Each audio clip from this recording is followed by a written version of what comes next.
This evening, President Ali focuses on innovative ways to increase the income of Ghana's working class. Learn about the government's investments, job creation efforts, and the commitment to fulfilling manifesto promises.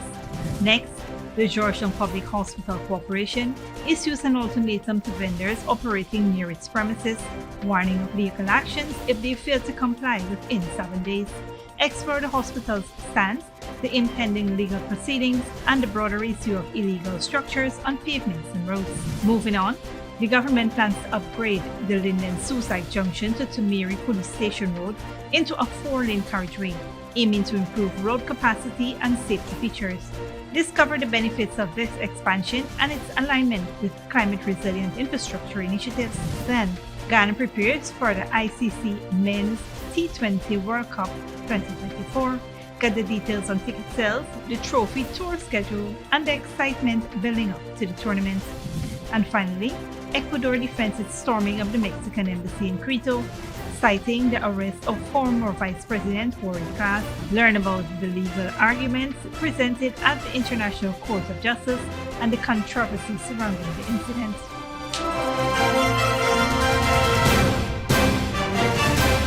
Welcome to this broadcast of Channel 2's Headline News Update for May 2nd, 2024. I'm Bibi Bacchus. Thank you for joining us. First up, President Ali is focusing on innovative ways to increase the income of Ghana's working class, aiming to improve their financial well-being. Speaking at a brunch to commemorate International Labour Day, he emphasized the government's commitment to enhancing the standard of living for poor and vulnerable. Investments are being made in facilities and tools to boost productivity and earnings. President Ali prioritizes practical policies over ideology, aiming for tangible social change and economic growth. He envisions a future where Ghana's working class is the most advanced and skilled thanks to the ongoing education reforms. Highlighting economic progress, he noted the creation of 65,000 new jobs and urged unity among Guyanese for national prosperity. President Ali reaffirmed his administration's commitment to fulfilling its manifesto promises and calls for collective action to build a brighter future for all Guyanese.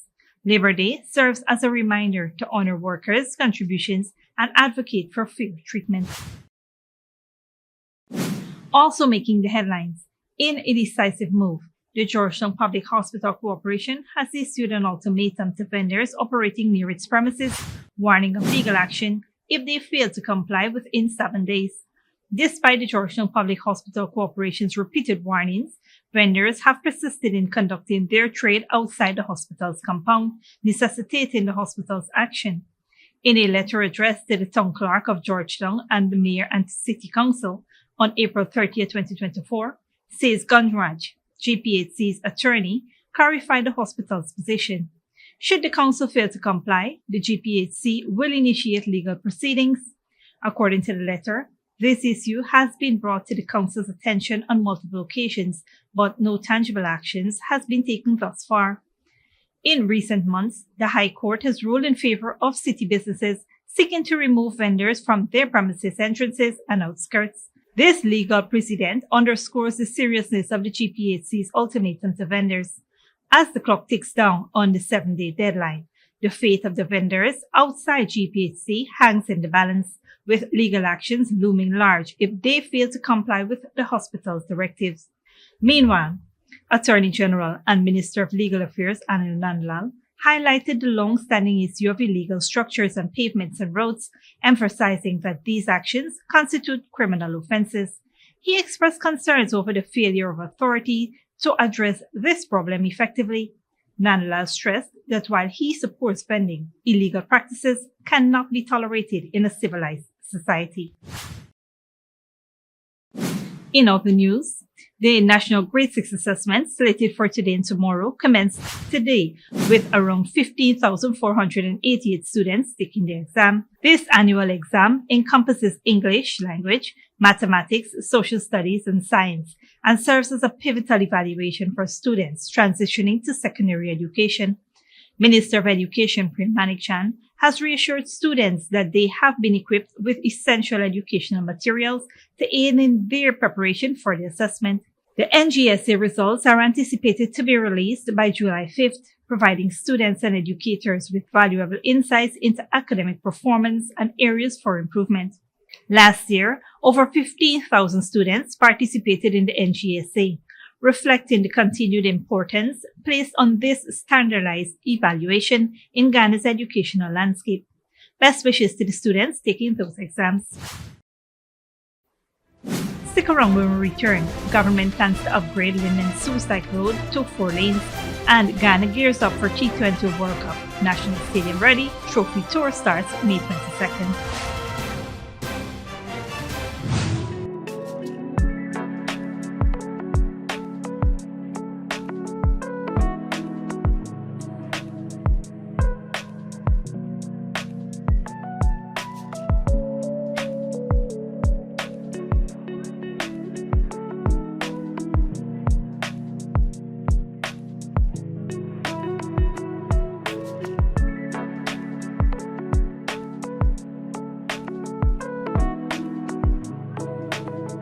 This Mother's Day, celebrate in style and give mom the chance to win big.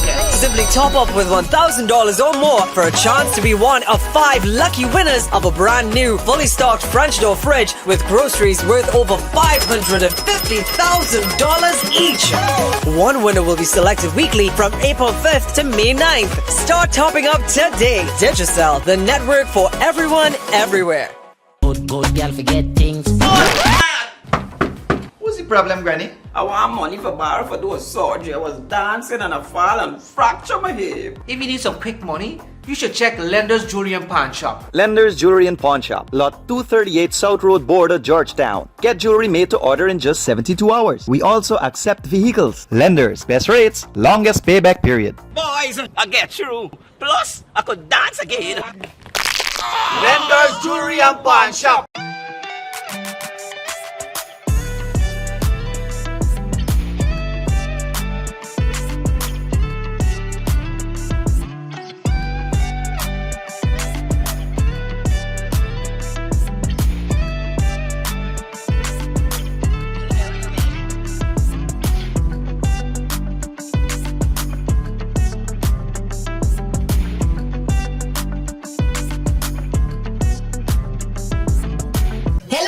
Fellow TikToker followers, he is credit. And today, all we will be making Chinese noodles with peppies, chow mein, chicken fritters, and spice cake. For the noodles, all these will be using peppies, black pepper, cashew, Chinese sauce, soy sauce, garlic sauce, paprika, Chinese seasoning, chow mein seasoning, five spice, and all-purpose seasoning. Next, this chicken that we marinate soak for all you don't know nothing with peppies, green seasoning, miracle seasoning, pepper sauce, chicken seasoning, paprika, garlic powder, dark seasoning, black pepper, onion powder, and ginger powder, and document plantain flour, and then this butter we make with this quick piece powder, and we boil in high. We serve with peppies, barbecue sauce. Radhika went to the supermarket and she papa buy up enough things. She feels she alone can cook, but she routine even wrong. He shaped like a guy in a map.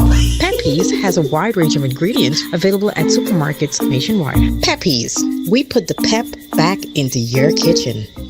Furnishing your home or office has never been easier. Here at Kissoon's, our inventory of locally made and imported furniture, offered at amazing prices, will leave you wanting more. From vinyl, floor rugs and carpets, bedroom, dining and living room sets, mattresses, pillows, office desk, chairs and filing cabinets, outdoor benches and tables. We have a piece of furniture for every room imaginable in your home or office. Check out our flagship store at Industrial Site Rijnveld or one of our branches in New Amsterdam, Port Morant, Riverton and Camp Street. Kissoon's Furniture, furnishing homes for over 50 years.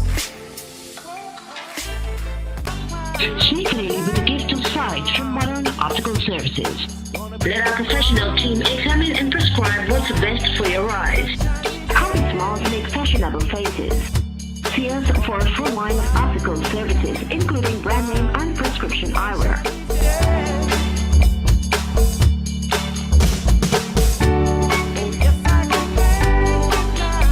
Modern Optical Services, 316 Mill Street, Georgetown. Telephone 226-1082.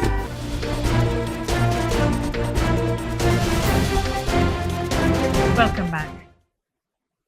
The government plans to upgrade the 2-lane road from the Linden Suicide Junction to Tumiri Police Station into a 4-lane carriageway.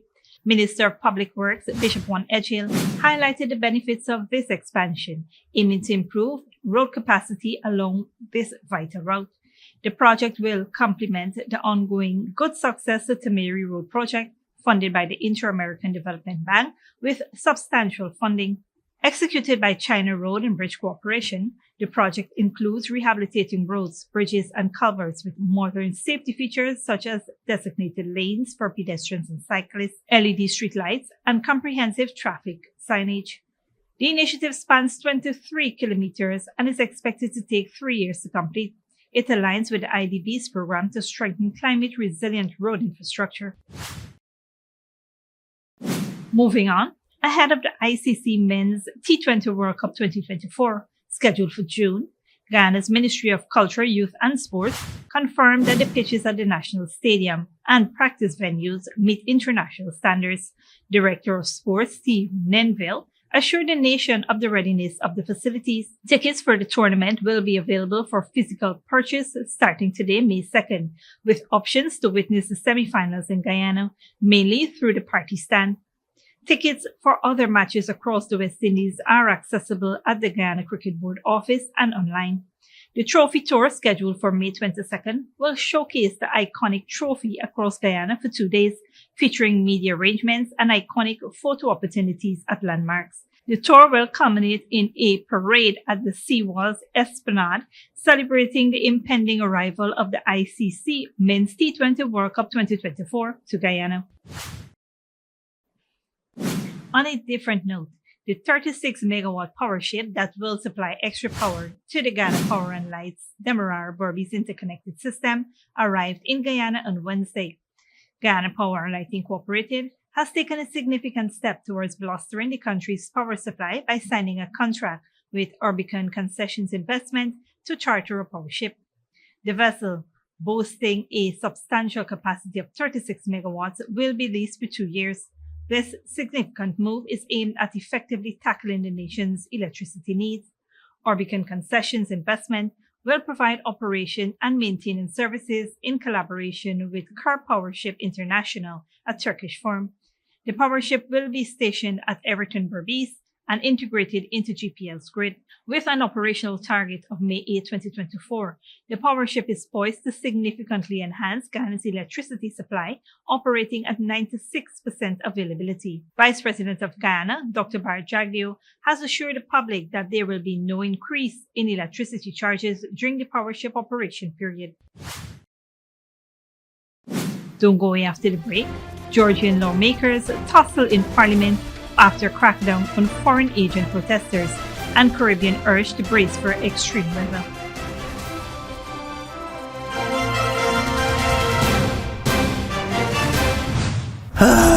Not a single bar of service. Not with us. Digicel officially has the best mobile coverage in Guyana. Ookla, the company behind Speedtest, recognizes Digicel as the network with the best mobile coverage in Guyana. Be it in Aishalton or in Etteringban, we got you covered. Digicel, the award-winning network for everyone, everywhere. Welcome to Fortune Investment Company, your #1 eco-friendly cleaning and janitorial company in Guyana. At Fortune Investment Company, we specialize in commercial and residential cleaning. Whether it's your home or office, our experienced team is detail-focused and take pride in providing excellent services to make your spaces sparkle. Restaurants and kitchen cleaning? Aren't you tired of hearing your chef complain? Keep your culinary spaces spotless and hygienic with our dedicated maintenance services. Floor scrubbing and polishing? Elevate the look of your home or business. Give your floors a new lease on life with our professional scrubbing and polishing. But that's not all. We also offer power washing and steam cleaning. Say goodbye to dirt and moss. Our power washing services will leave your surfaces looking brand new. Revitalize your carpets, mattresses, and chairs with our thorough steam cleaning services. When you want someone to clean your space with care and without the unhealthy chemicals, you want Fortune Investment Company. Call us now at 646-0405 or 689-7558 or 639-6365 or visit us at 3430 Jacksonville Housing Scheme, North Rumville to schedule your cleaning and janitorial services. Visit our business pages at Fortune Investment Company to learn more about our services and promotion. Fortune Investment Company, where cleanliness meets perfection, because a clean space is a happy space. And remember, we do the dirty works while you stay clean. Good girl forget things. What's the problem, Granny? I want money for borrow for those surgery. I was dancing and I fall and fracture my hip. If you need some quick money, you should check Lender's Jewelry and Pawn Shop. Lender's Jewelry and Pawn Shop, lot 238 South Road Border, Georgetown. Get jewelry made to order in just 72 hours. We also accept vehicles. Lender's, best rates, longest payback period. Boys, I get through. Plus, I could dance again. Lender's Jewelry and Pawn Shop. Sneakily with a gift of sight from Modern Optical Services. Let our professional team examine and prescribe what's best for your eyes. Current smiles make fashionable faces. See us for a full line of optical services, including brand name and prescription eyewear.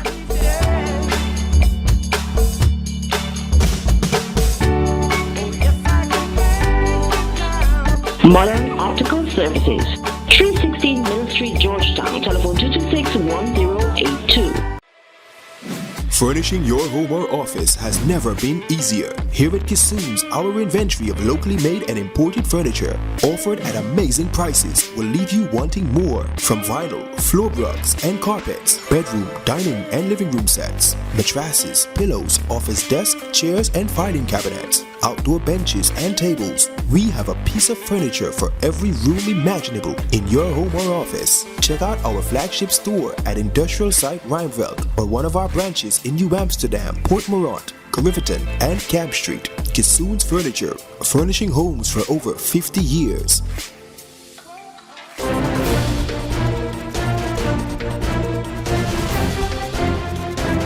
Welcome back. Now we take a look at what's happening in the region and around the world.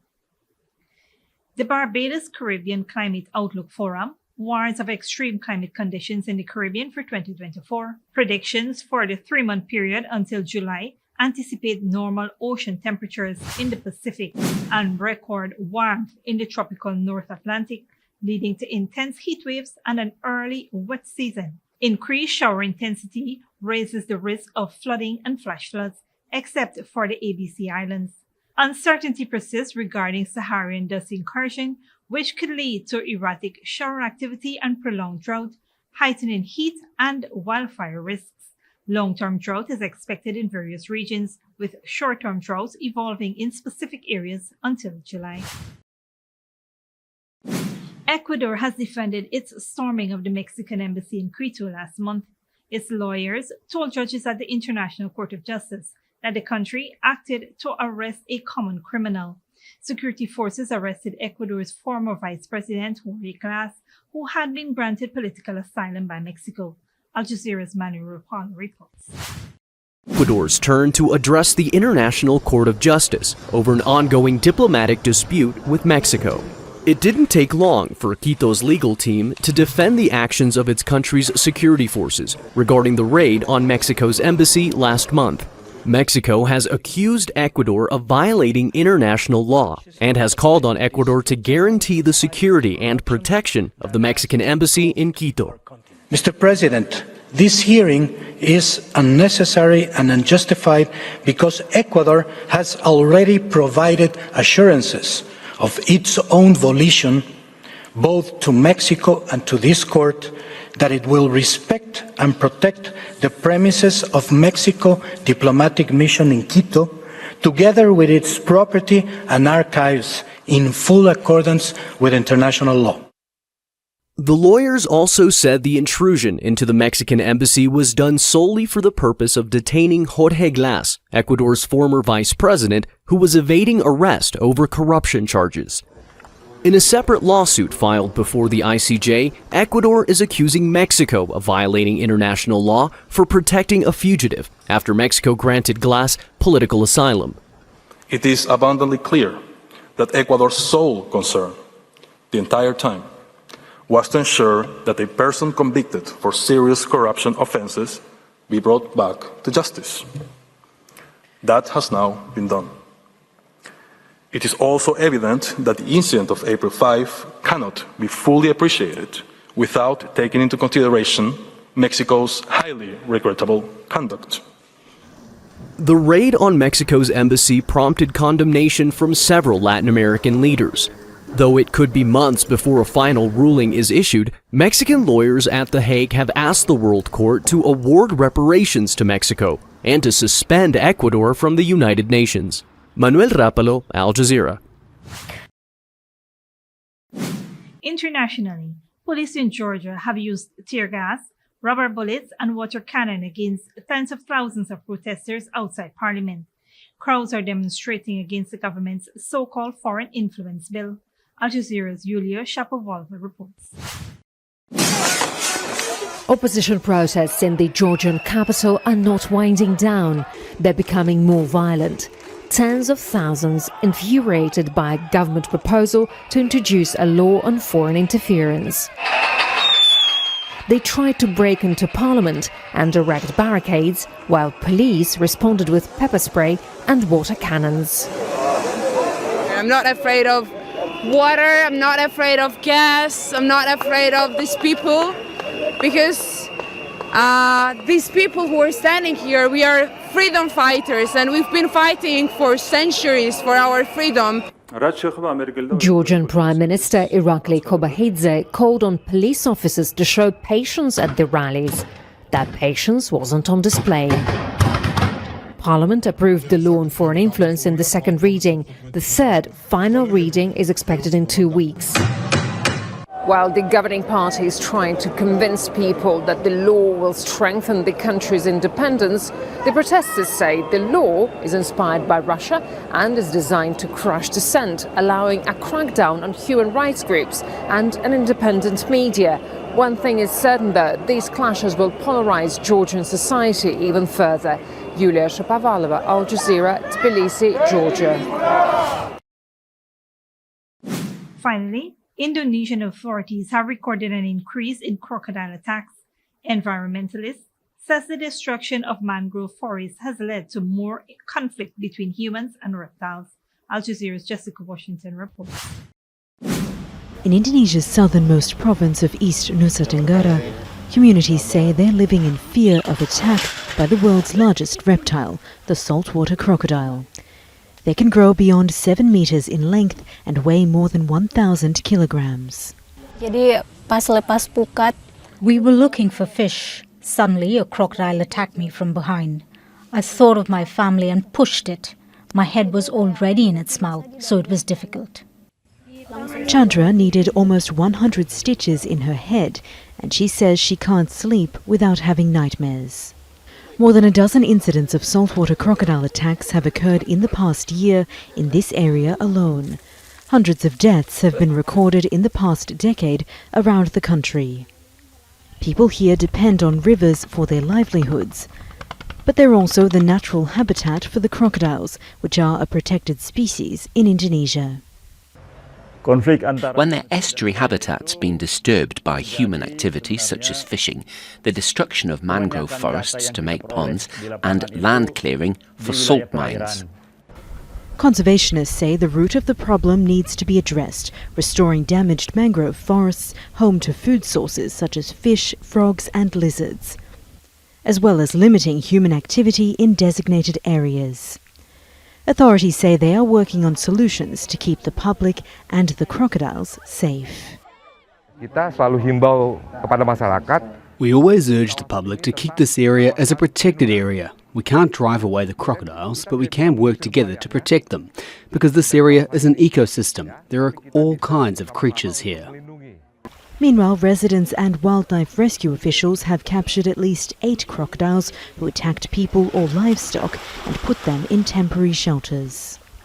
Survivors like Tisel Salian say they feel lucky to be alive. The crocodile attacked me from behind. I grabbed its jaw. I kept trying to fight it, and I tried to open its jaw, while my friends pulled my arm from the crocodile's mouth. After the attack, he climbed a tree and waited hours, afraid that the crocodile would return. And weeks later, he says he's too scared to go fishing again. Jessica Washington, Al Jazeera, Jakarta. This brings us to the end of the regional and global news coverage. Up next is the 3-day weather forecast.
And that's it, TV2 Headline News for this Thursday evening. As we take our leave, we invite you to follow us on Facebook and YouTube.